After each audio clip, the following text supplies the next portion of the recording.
Bonjour, au menu aujourd'hui le nouveau concept JQ by Citroën et la suite de notre visite à Genève.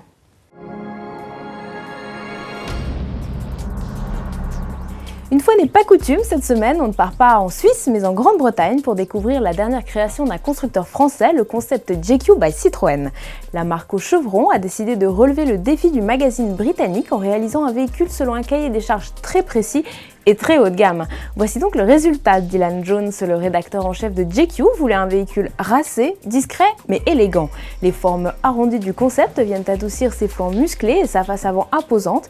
La lunette arrière concave signe, elle, la marque Citroën.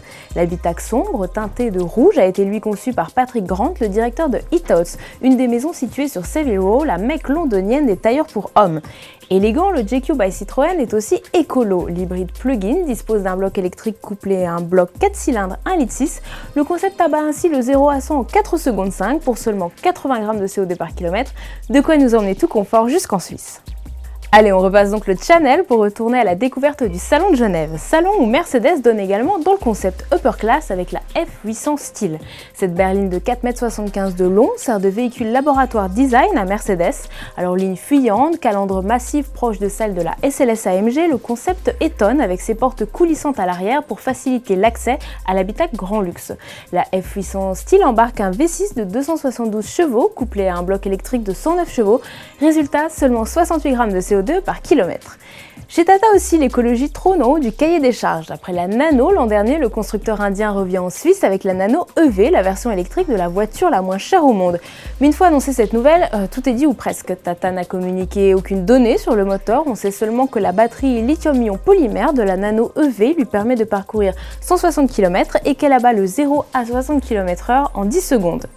La barre 500C, elle, ne met que 8 secondes 1 pour avaler le 0 à 100, mais vous me direz, on ne joue pas du tout dans la même catégorie.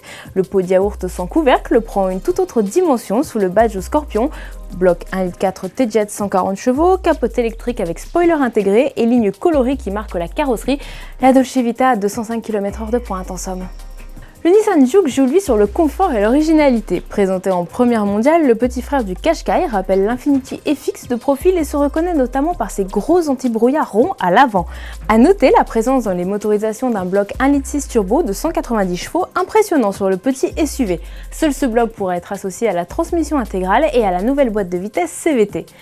Allez, on se quitte avec les plus beaux sourires de ce salon. Bon week-end sur autoplus.fr.